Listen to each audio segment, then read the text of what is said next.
Bismillahirrahmanirrahim. Wa an Aisyah radhiyallahu anha anna Umma Habibata binta Jahshin syakat ila Rasulillah sallallahu alaihi wasallam ad-dama faqala umkusi qadra ma kanat tahbisuki haidutuki thumma igtasili fakanat taghtasilu kulla salatin rawahu Muslimun. Wa fi riwayatin lil Bukhari wa tawaddu'i li kulli sholatin wa ya li Abi Dawud wa ghairihi min wajhin akharin. Wa an Aisyah lan kacerita saking Ibunda Aisyah radhiyallahu muga-muga ngrindani Allah sapa Allah anha ing Ibunda Aisyah apa anna Umma Habibata sak temene Umma Habibah binta Jahshin putra wadone Jahshin syakat iku madul sapa Ummah Habibah ila Rasulillah sallallahu alaihi wasallam maring Kanjeng Rasulullah Muhammad sallallahu alaihi wasallam adama ing ketehet. Faqala mongko jawab sapa Rasulullah sallallahu alaihi wasallam umkusi ngekero sira wadon kondroma ing dalem kira-kirane barang kanat kang ana tahbisuki iku ngalang-alangi apa haidutuki haid sira wadon summa igtasili mongko nuli adosa sira wadon fakanat mongko ana sapa Ummi Habibah taghtasilu iku adus sapa Ummi Habibah taghtasila iku adus sapa Ummi Habibah kula salatin ing saben-saben salat. Rawang riwayatake hu ing hadis Muslimun sapa Imam Muslim. Wa fi riwayatin lan iku ing dalam sijine riwayat lil Bukhari kedue Imam Bukhari apa wa tawaddu'i li kulli sholatin. Wa tawaddu'i lan ngunduha sira wadon li kulli sholatin maring saben-saben salat. Wa ya utawi wa tawaddu ilu kulli sholatin li Abi Dawud iku kedue Abi Dawud wa ghairihi lan liyane Abi Dawud min wajhin saking wajah akhara kang weneh.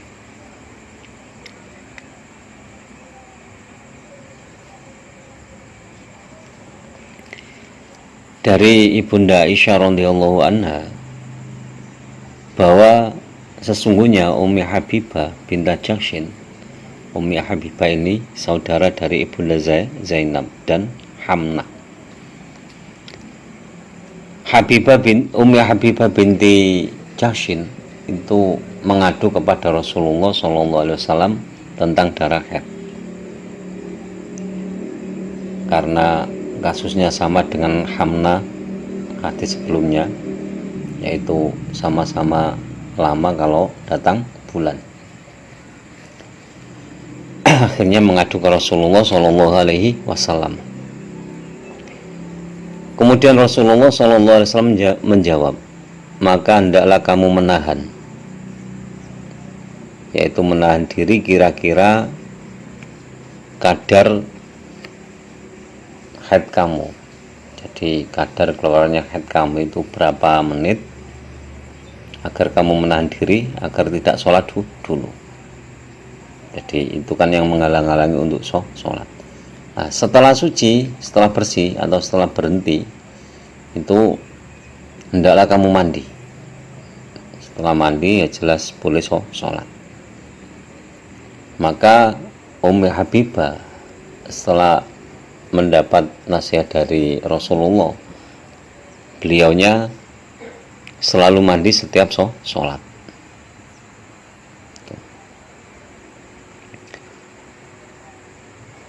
Hadis ini diriwayatkan oleh Imam Muslim. Adapun riwayat dari Imam Bukhari, yaitu dari sahabat Abi Dawud, dari riwayat Abi Dawud dan selainnya Abi Dawud, itu wa tawaddu'i li kulli sholatin. Jadi hendaklah kamu wudhu dalam setiap sholat.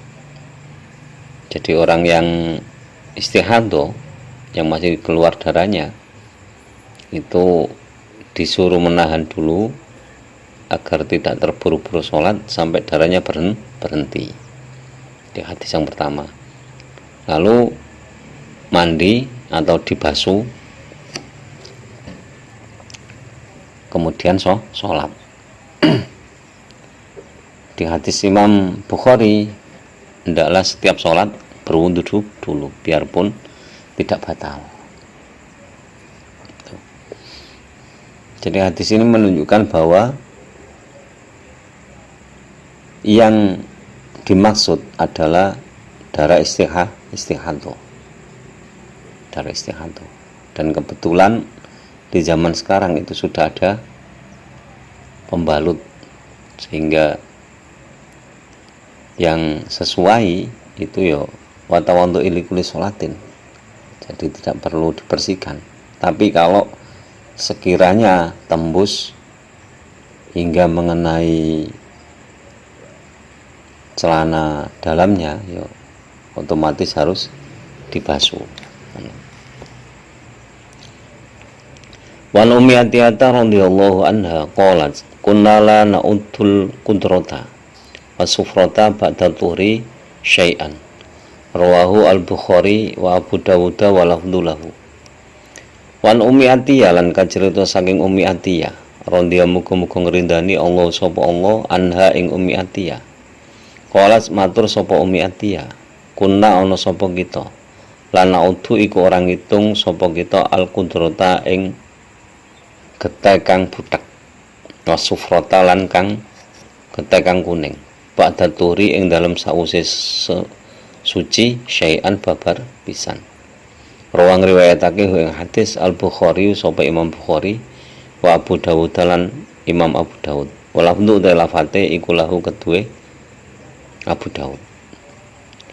Jadi hadis yang diriwayatkan dari Imam Bukhari dan Imam Abu Dawud, yaitu dari Ummi Atiyah radhiyallahu anha, bahwa menyatakan bahwa kami ini tidak menghitung biarpun darah yang keluar itu darah yang keruh atau yang berwarna kuning, karena kami telah suci. Jadi ketika telah suci dari haid, biarpun keluar darah lagi, biarpun darah itu yang keluar itu kental atau keruh atau yang berwarna kuning, itu tetap harus sholat karena sudah suci. Berarti yang keluar itu adalah darah istihadah. Wa an Anasin radhiyallahu anha wa an Anasin radhiyallahu anhu anal yahuda kanat idza haudat al mar'atu lam yu'akiluha faqala Nabi sallallahu alaihi wasallam isna'u kulla syai'in illa nikaha. Rawahu Muslimun. Wa an Anasin lan kacerita saking sahabat Anas radhiyallahu anhu, apa andal yahuda sak temene wong Yahudi, kanat iku ana sapa Yahudi idza haudat nalikane haid sapa al mar'atu wadon Yahudi, lam yu'akilu mongko ora padha mangan sapa Yahudi ha semertane mar'ah. Faqala mongko dawuh sapa Nabi sallallahu alaihi wasallam, Kanjeng Nabi Muhammad sallallahu alaihi wasallam, isna'u agawe sira kabeh kula syai'in ing saben-saben suci ilan nikaha kejaba jima. Rawang riwayatake ing hadis Muslimun sapa Imam Muslim. Nah, dari Anas ini yang diriwayatkan oleh Imam Muslim itu menceritakan tentang orang-orang Yahudi, yaitu orang-orang Yahudi itu ketika istrinya datang bulan, mereka tidak mau makan bersama istrinya, dimasak kan juga tidak dimakan, mereka makan di luar, tidak mau bersama dengan istrinya. Maka dari itu Kanjeng Nabi Muhammad SAW bersabda, berbuatlah kalian semua terhadap semua hal kecuali nikah, yaitu atau jima atau bersetubuh. Jadi biarpun istri itu datang bulan, Yang penting jangan sampai bersetubuh atau jima. Itu yang tidak dibolehkan. Semuanya boleh. Wa an Aisyah radhiyallahu anha, lan kacerita saking Ibunda Aisyah radhiyallahu muga-muga ngrindani Allah sapa Allah anha ing Ibunda Aisyah. Qalat matur sapa Ibunda Aisyah, kana ono sapa Rasulullah sallallahu alaihi wasallam, Rasulullah sallallahu alaihi wasallam ya'muru iku perintah sapa Rasulullah ni ing ingsun. Fa'ataziru kelawan nyento agawe jarik sapa ingsun. Faibashiru mongko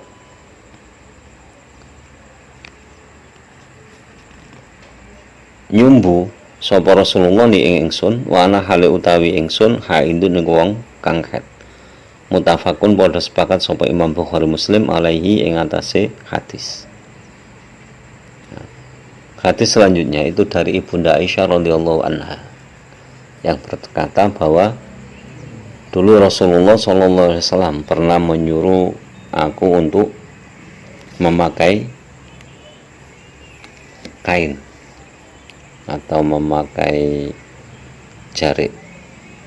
Kemudian Rasulullah SAW mencumbu aku, padahal aku dalam keadaan haid. Jadi bermesraan dengan istri yang haid itu boleh, asal tidak melakukan hubungan intim. Wa ani Ibnu Abbas radhiyallahu anhuma anin Nabi sallallahu alaihi wasallam fil ladzina ya'ti imra'atahu wa hiya haidun qala yatasaddaqu bi dinarin aw bi nisfi dinarin. Rawahu al-khamsatu wa sahahahu al-hakimu wa Ibnul Qattan wa rajjahahu Ruma waqfahu. Wa Ibnu Abbas lan kan cerita saking Ibnu Abbas radhiyallahu muga-muga ngrindani Allah sapa Allah anhuma ing Ibnu lan Abbas. Ani Nabi sallallahu alaihi wasallam saking Kanjeng Nabi Muhammad sallallahu alaihi wasallam fil ladzi ing dalem wong lanang yakti kang teka sapa alladzi imratahu ing bojo wadone alladzi wa ya hal utawi alladzi haidun wa ya hal utawi imratahu haidun iku haid. Qala mongko dawuh sapa Rasulullah sallallahu alaihi wasallam ya tasaddaqu mongko becik sedekah sapa alladzi bidinarin kelawan sak dinar au binisfi dinarin utawa kelawan separone dinar.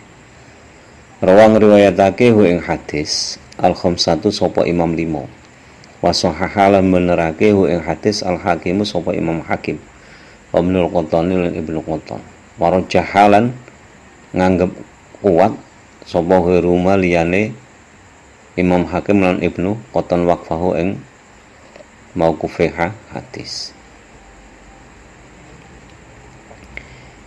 Hadis selanjutnya itu dari Ibnu Abbas, yaitu dari Kanjeng Nabi Muhammad SAW yang membahas tentang seorang laki-laki yang menyetubuh istrinya padahal istrinya dalam keadaan haid atau dalam keadaan datang bulan.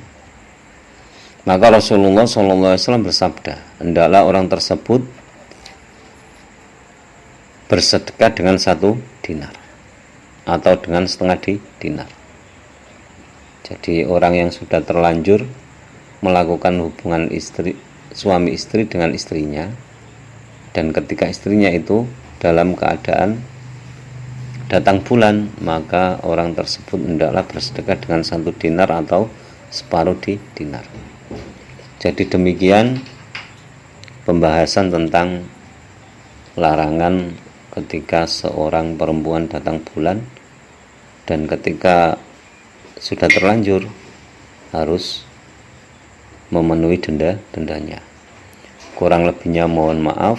Semoga bermanfaat fitni wa dunya wal akhirah. Wallahu alam bisawab. Allahu wa rasuluhu alam. Akhirul kalam ihdinas shiratal mustaqim. Wallahul muwaffiq ila aqwamit thoriq. Wassalamualaikum warahmatullahi wabarakatuh.